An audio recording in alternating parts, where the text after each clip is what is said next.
오늘 이렇게 10가정이 헌화 기도를 드렸는데 원래 우리 침례교는 그 유아 세례를 주지를 않습니다. 그렇기 때문에 옛날 침례교 역사를 봐도 어린아이들을 위해서 이렇게 예배 중에 기도하는 헌화 기도를 많이 실시를 했습니다. 왜냐하면 우리 침례교가 믿는 신앙은 침례라고 하는 것은 믿는 자가 받는 것이지 유아들에게 강제로 법으로 주는 것은 아니다 하는 것을 우리가 믿었기 때문에 유아 세례를 안 주다 보니까 유아들을 위해서 기도하고 유아들을 위해 축복하는 이런 것이 좀 부족하다 해서 이 헌화 기도를 시작하게 된 것입니다. 미국에서도 헌화 기도를 했고 또 영국에서도 하고 이렇게 하는데 오늘 이렇게 우리가 어린 자녀들 위해서 기도해서 우리 어린 자녀들이 기도대로 다 건강하고 지혜롭게 다 성장할 수 있기를 바랍니다. 똑같은 기도를 10번 하려니까 조금 힘들어서 한꺼번에 그냥 하나로 하자 그랬더니 그건 또 아니라 이래서 10번 여러분 들으시느라고 좀 힘드셨으리라 생각합니다. 오늘 빌립보서 1장 말씀을 통해서 우리가 주일 저녁에는 계속 빌립보서를 생각하고 있는데요. 그리스도인의 사명을 어떻게 이룰 것인가? 제가 군대 생활을 공군장교 73기로 했습니다. 지금은 보니까 118기, 119기 이렇게 됐다고 하는데 공군 장교들을 특기를 줄 때에는 주로 이제 전공별로 특기를 줍니다. 근데 저는 법과대학 출신이기 때문에 헌병을 받아야 됩니다. 공군 헌병. 그런데 어떻게 된 것인지 교관이 돼서 교관 특기가 돼서 제가 영어교육대대 교관을 4년을 하고 전역을 하게 됐는데요. 우리 동기생 중에 하나는 법과대학 출신이기 때문에 헌병 장교가 됐습니다. 근데 헌병 소위가 됐는데 한 번은 간첩이 부대에 나타났다는 겁니다. 그래서 헌병 소위가 이제 방위병도 데리고 사병도 데리고 우리가 헌병 용감하니까 나가서 간첩 잡으러 가자 해가지고 한참 하다 보니까 아무도 안 따라오더라는 겁니다. 자기 혼자 가고 있더라는 거예요. 그래서 아니 이 사병들이 어디 갔나 하니까 다 바위 뒤에 숨어가지고 나무 뒤에 숨어있고 하나도 안 보이더라는 겁니다. 그래서 참 자기가 그 장교면서 이렇게 사병들이 전쟁을 두려워하는 사병들은 참 처음 봤다 그런 얘기를 하는 것을 드린 적이 있습니다. 이것은 군인의 본연의 사명을 다 잃어버린 것입니다. 군인들이 평시에는 혜택이 얼마나 좋습니까? 근데 군대의 모든 혜택이 좋아서 군대 생활을 하다가 전쟁 나면 나는 군대 못하겠다 해가지고 사표를 낸다면 그것만큼 황당한 일은 없을 겁니다. 군인은 군대에서 주는 혜택도 누리고 많은 혜택은 아닐지라도 그리고 전쟁 나면 전쟁을 해야 그것이 군인이지 평소에 그냥 군인으로 즐기다가 혜택을 누리다가 전쟁 나면 도망가 버린다. 그러면 그거 무슨 군인이 되겠습니까? 우리가 복음에도 많은 혜택이 있습니다. 예수 믿게 되면 구원받고 영생 얻고 죄사함 받고 은혜 받고 축복받고 평안 얻고 헤아릴 수 없는 많은 혜택이 있는 것입니다. 그런데 복음에는 혜택도 있고 의무도 있는 것입니다. 29절 말씀해 보니까 그리스도를 위하여 너희에게 은혜를 주신 것은 다만 그를 믿을 뿐 아니라 또한 그를 위하여 무엇도 받게 하려 하심이라 고난도 받게 하려 하심이라 그랬습니다. 우리가 의무도 있는 겁니다. 혜택도 받고 고난도 받고 이래야 되는 것이지 혜택은 좋고 고난은 싫다. 이것은 안 된다 그 말입니다. 우리 그리스도인의 신앙생활은 본질적으로 놀이터가 아니라 전쟁터입니다. 우리는 놀려고 신앙생활하는 것이 아니라 전쟁하는 겁니다. 마귀와의 전쟁, 복음의 적대자들과의 전쟁, 자신의 죄와의 전쟁, 신앙생활은 본질적으로 전쟁입니다.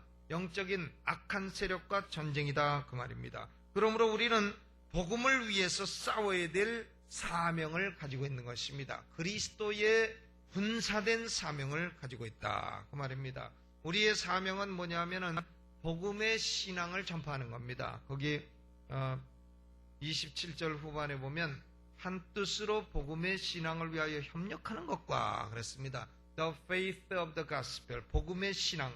복음의 신앙이란 뭐냐? 그것은 복음의 핵심적인 내용을 말하는 것입니다. 복음을 전한다고 하면서도 내용이 잘못된 복음을 전하면 안 되는 겁니다. 복음의 신앙, 복음의 핵심을 전해야 됩니다. 유사복음도 안 되고 사이비복음도 안 되고 변질복음도 안 되는 것입니다. 바울이 그래서 갈라디아서 1장 9절에 이렇게 강경한 어조로 말했습니다. 우리가 전에 말하였거니와 내가 지금 다시 말하노니 만일 누구든지 너희의 받은 것 이외에 다른 복음을 전하면 저주를 받을지어다. 다른 복음을 전하면 저주를 받게 되는 겁니다. 복음은 다른 복음을 전해야 되는 것입니다. 그러면 복음의 신앙, 복음의 핵심 내용은 뭐냐? 사도 바울이 고린도전서 15장 1절로 4절에서 복음의 핵심 내용을 제시를 했습니다. 고린도전서 15장 한번 찾아가 보시죠. 성경 가지고 계시면 고린도전서 15장 대단히 중요한 말씀입니다. 15장 고린도전서 15장 1절로부터 함께 읽어봅니다. 시작. 형제들아, 내가 너희에게 전한 복음을 너희로 알게 하노니 이는 너희가 받은 것이요 또 그 가운데 선 것이라. 너희가 만일 나의 전한 그 말을 굳게 지키고 헛되이 믿지 아니하였으면 이로 말미암아 구원을 얻으리라. 내가 받은 것을 먼저 너희에게 전하였노니 이는 성경대로 그리스도께서 우리 죄를 위하여 죽으시고 장사 지낸 바 되었다가 성경대로 사흘 만에 다시 살아나사 게바에게 보이시고 후에 12 제자에게와 그 후에 500여 형제에게 일시에 보이셨나니 그 중에 지금까지 태반이나 살아있고 어떤 이는 잠들었으며. 거기까지만 읽겠습니다. 여기 보니까 내가 너희에게 전한 복음이라. 바울이 전한 복음, 바울이 받은 복음, 그리고 바울이 전한 그 복음, 그것을 헛되이 믿지 아니하면 이로 말미암아 구원을 받는다 그랬습니다. 헛되이 믿으면 구원 못 받지만은 헛되이 믿지 아니하면 이로 말미암아 구원을 얻으리라. 그런데 그러면 바울이 전한 복음의 핵심은 뭐냐? 첫째로는 우리는 죄인이다 하는 겁니다. 인간은 죄인이다. 우리는 죄인이다. 우리는 우리 스스로 힘으로 천국 갈 수 없는 죄인이다. 이것이 첫째 핵심이죠. 우리 죄를 위하여. 그렇지 않았습니까? 우리는 죄인이다. 두 번째, 그리스도가 십자가에서 죽으심은 우리의 죄를 위한 대속적인 죽으심이다. 그리스도가 죄가 있어서 죽으신 것이 아니라 우리 죄를 위한 대신 죽으신 죽으심이라. 세 번째, 그리스도는 진짜로 죽으셔서 장사되셨다. 네 번째, 그리스도는 3일 만에 죽은 자 가운데서 육신이 부활하셨다. 육신이 죽은 자 가운데서 살아나셨다. 그리고 이 모든 일들은 다섯 번째로 구약의 예언대로 100% 이루어진 것이라. 성경대로 이루어진 것이라. 그리고 이 그리스도의 대속 속죄와 부활을 헛되이 믿지 아니하는 자는 구원을 받으리라. 죄로부터 구원을 받으리라. 지옥으로부터 구원을 받으리라. 영원한 멸망으로부터 구원을 받으리라 하는 것이 복음인 것입니다. 우리 하나님의 교회는 이 복음의 핵심을 잃어버려서는 안 되는 것입니다. 우리는 자꾸 이 복음의 핵심을 증거해야 되는 것입니다. 요새는 교회가요, 복음으로 자꾸 안 된다고 합니다. 그래서 심리학도 들어와야 된다, 철학도 들어와야 된다, 정치학도 들어와야 된다, 이렇게 복음과 다른 것이 결합을 해야 된다고 말을 합니다. 그런데 복음이 정치학하고 우리나라에서 결합해서 나온 게 뭐냐? 그게 해방신학, 민중신학입니다. 이 해방신학, 민중신학을 신학교에서 배운 목사들이 나가가지고 만든 게 뭐냐면은 도시산업선교회라는 겁니다. 도시산업선교회는 그걸 줄이면은 도산이라고 하지 않았습니까? 그러니까 목사들이 들어갔어요. 기업체에 들어가서 도산이라는 걸 만들어 놔가지고 그거 도산 들어간 기업은 전부 다 어떻게 됩니까? 도산됩니다. 도산 들어가면 도산된다. 그래가지고는 그 도산이 오늘날 소위 여러 가지 노동운동, 좌익적인 노동운동의 선두주자가 된 거 아닙니까? 복음과 정치학이 딱 결합되니까 이상한 작품 나왔지, 그것이 무슨 훌륭한 작품이 나온 것이 아닌 것입니다. 또 복음과 심리학이 또 딱 결합됩니다. 그러면 뭐가 나오냐면은 교회가 내적 치유를 한다, 무슨 심리 치유를 한다. 교회는요 그런 치유하는 데가 아닙니다. 물론 치유가 필요한 사람도 있긴 있어요. 그러나 그것은 말씀을 통한 치유가 되는 것이고 기도를 통한 치유가 되는 것이지, 이렇게 심리학을 통해 가지고 무슨 프로이드 이론, 융의 이론, 프로이드 그런 불신자 이론을 가지고 치료하는 데가 아니다 그 말입니다. 그렇기 때문에 참 이런 심리학이 들어와야 된다, 정치학이 들어와야 된다, 또 교회는 무슨 경영학이 들어와야 된다 해가지고 교회를 무슨 장사하는 것처럼 만들고 하는 것은 옳지가 않습니다. 교회는 순수 복음으로 충분합니다. 그리고 교회는 순수 복음으로 돌아가야 됩니다. 우리 교회의 사명은 순수한 복음의 신앙을 그대로 증거하는 것입니다. 아멘. 그런데 이 복음의 신앙을 증거하는 방법이 뭐냐? 방법이 여기 사도 바울이 빌립보 교인들에게 세 가지를 말합니다. 첫째는 복음에 합당하게 행하라 그랬어요. 27절에 오직 너희는 그리스도 복음에 어떻게 하라? 합당하게 생활하라. 킹제임스 버전에는 이렇게 되어 있습니다. Let your conversation be as becomes the gospel of Christ. 너희들의 대화가 그리스도의 복음에 어울리도록 하라. 복음에 합당한 대화를 하라. 그 말입니다. 복음에 합당하게 행동하고 말하고 그렇게 하라. 그 말입니다. 복음은 우리를 하나님 나라의 백성으로 만들어줍니다. 천국 백성이 돼서 우리가 가진 것은 뭐냐? 천국의 시민권입니다. 오늘날 우리 한국의 그 홍준표 의원이 국적법을 발의해가지고 그게 며칠 전부터 발의가 됐다고 합니다. 근데 이제 국적법은 개정되니까 한국 국적을 포기하는 사람들이 많이 늘어났습니다. 한국 국적 갖고 있으면 군대 가야 된다 해가지고 이제 포기하는 사람이 많은데 그 군대 왜 안 가는지 모르겠어요. 군대 가면 옷 주지, 밥 주지, 돈 주지, 버릇 없는 사람 가서 군기 잡아놓지.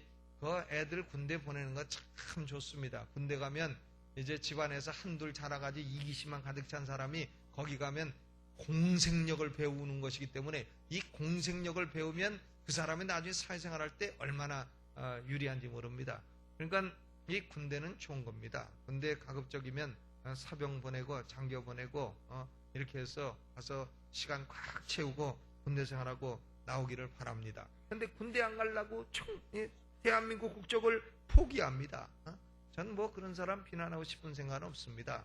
군대 가기 싫은 것이야 만인 공통의 생각이고 저도 군대 가기 전에는 군대가 그렇게 부담됐는데 갔다 오니까 자랑스럽고 그런데 우리는 대한민국 국적은 포기할 수 있어도 결코 포기할 수 없는 것이 어디 국적입니까? 천국 국적이단 말이죠. 천국 국적이에요.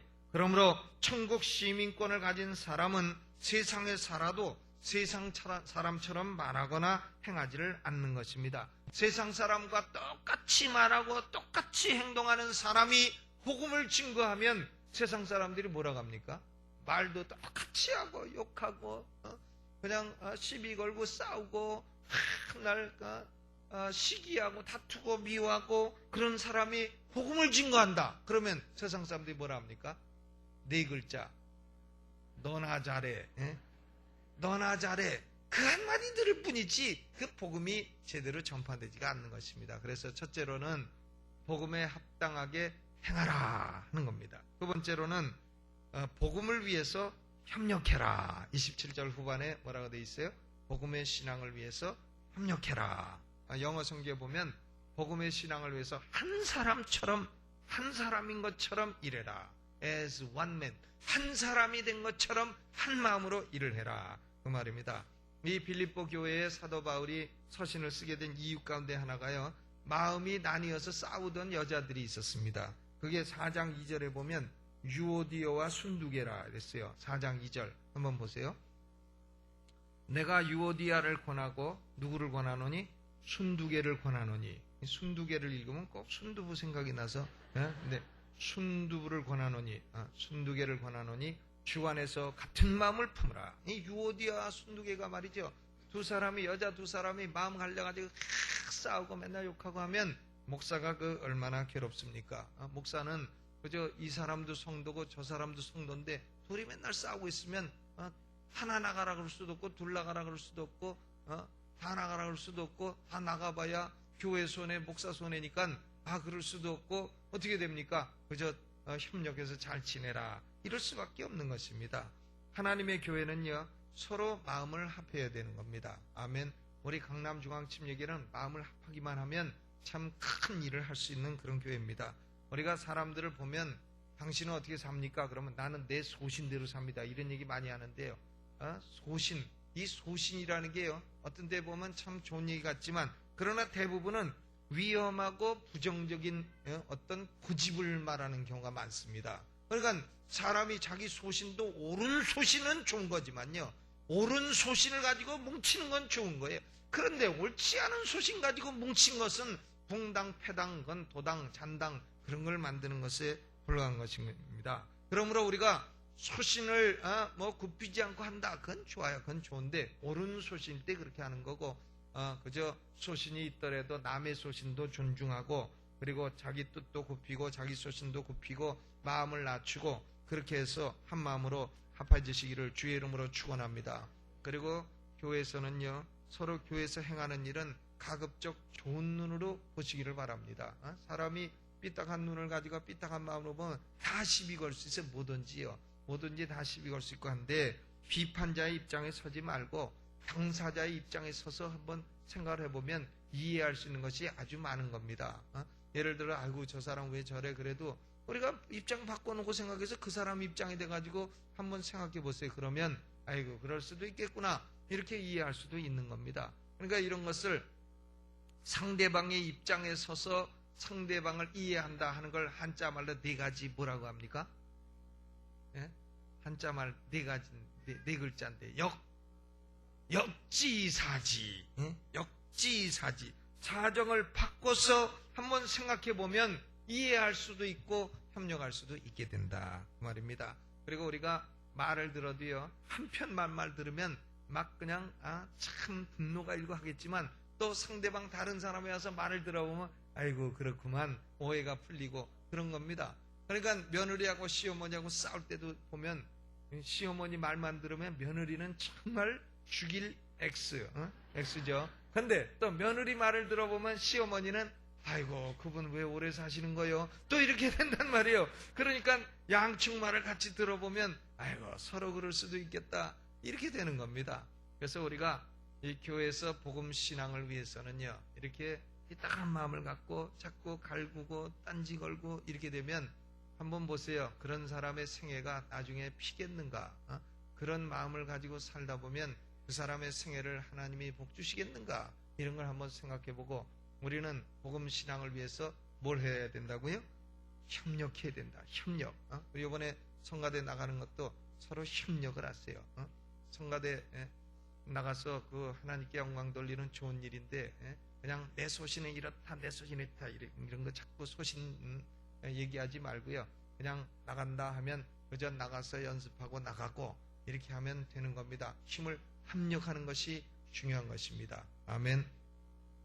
여러분, 교회의 복음 증거를 위해서 합력하는 여러분 되시기를 주의 이름으로 축원합니다. 뭐든지 내가 뭘 좀 합력할 게 있을까, 이걸 생각을 해야지 내가 뭘 저기에 대해서 비판의 말을 해볼 수 있을 건가, 이렇게 생각하면 사람이 비판의 말만 하기 시작하면 아주 한도 끝도 없고 비판하는 사람만 다 있게 되면 그건 아무것도 이룰 수가 없는 것입니다.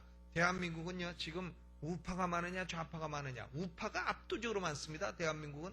그런데 우파들은 왜 좌파한테 당하고 있느냐, 좌파들은 뭉쳤기 때문이에요.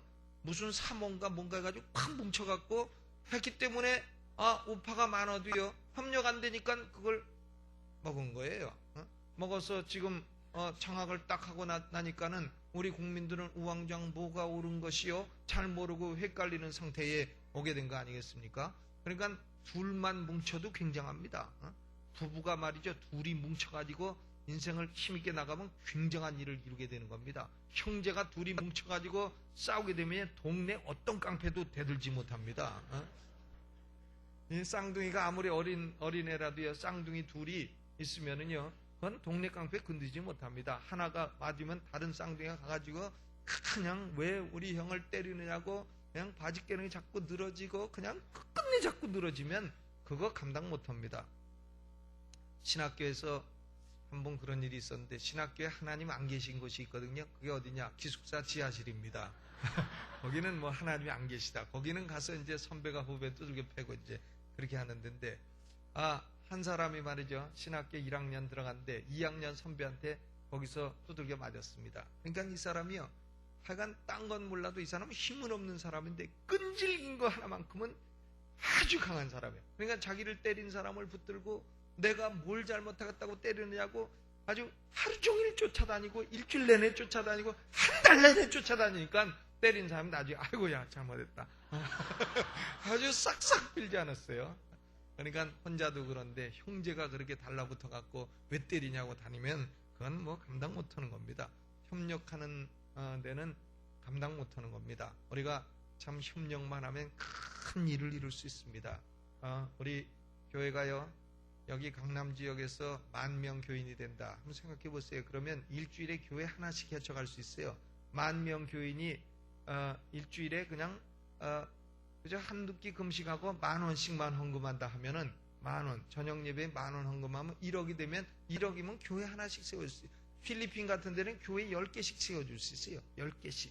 우리가 힘을 모으면 얼마든지 큰 일을 할 수 있는 줄로 믿습니다. 아멘.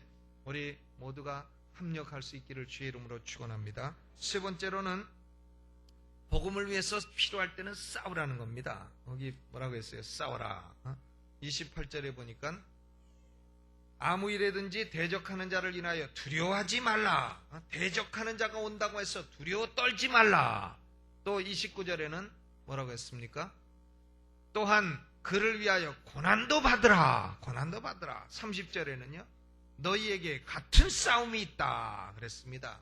바울이 싸운 그 싸움은 빌립보 성도들이 이미 다 보고 들은 것인데 빌립보 성도들도 바울과 똑같은 싸움을 싸워야 된다 그 말입니다. 복음을 위한 싸움은 주먹으로 싸우는 게 아닙니다. 우리의 싸움은 혈과 육에 대한 싸움이 아니요 하늘의 정사와 권세와 보좌와 주관에 대한 싸움이라 그랬습니다. 우리 강남중앙침례교회는 복음 신앙, 참된 복음, 그리고 성경적인 복음, 이 복음 신앙을 전파하는 것이 우리의 최고 불변의 사명입니다. 우리가 이걸 잘하기 위해서는 세 가지를 해야 되겠습니다. 첫째로 뭐라 그랬어요? 복음에 합당하게 생활하라. 생활을 제대로 해야 되고, 둘째로는요, 복음을 위해서 협력하라. 세 번째는 복음을 위해서 영적인 싸움을 할 때 되면 싸워라. 싸우는 것은 뭐 주먹쥐고 싸우는 게 아니라 기도로 싸우는 거죠. 우리가 모여서 기도로 싸우고 악한 사단의 역사를 물리치고 하나님이여 대한민국의 악한 공산주의, 악한 영의 세력이 오지 않도록 하나님 막아주시고 승리하게 하여 주옵소서. 이것은요 싸움입니다. 우리 목숨을 건 싸움이 되는 것이에요. 우리가 이런 싸움 싸울 때는 싸우고 싸울 때는 그저 피해서 도망가고 그러지 말고 싸울 때는 싸우고 이 세 가지 work, war W자로 시작되는 세 가지 work consistently 복음에 합당하게 행하라. work cooperatively 협력해서 일하라. work confidently 이긴다는 확신을 가지고 싸워라. 이 세 가지가 이루어질 때에 우리 교회를 통하여 복음신앙이 승리하게 될 줄로 믿습니다. 기도하겠습니다. 하나님 우리 아버지 감사하고 고맙습니다. 우리는 복음신앙을 증거할 때에 하나님 참으로 복음에 합당하게 생활하고 또한 협력해서 일하고 복음을 위해서 싸울 때는 싸우는 우리가 되게 하여 주옵소서. 기도로 싸워 승리하게 하여 주옵소서. 그리함으로 복음신앙을 지키고 복음신앙을 전파하는 순수한 교회의 사명을 이루는 교회가 되게 해 주옵소서. 오늘 아버지와 하나님께 헌화기도를 올린 귀한 어린 생명들을 축복하시고 모두가 건강하고 지혜롭고 아름답게 성장해서 하나님과 사람을 사랑받는 아들 딸들이 되게 해 주옵소서. 예수님의 이름으로 축복하며 기도하옵나이다. 아멘.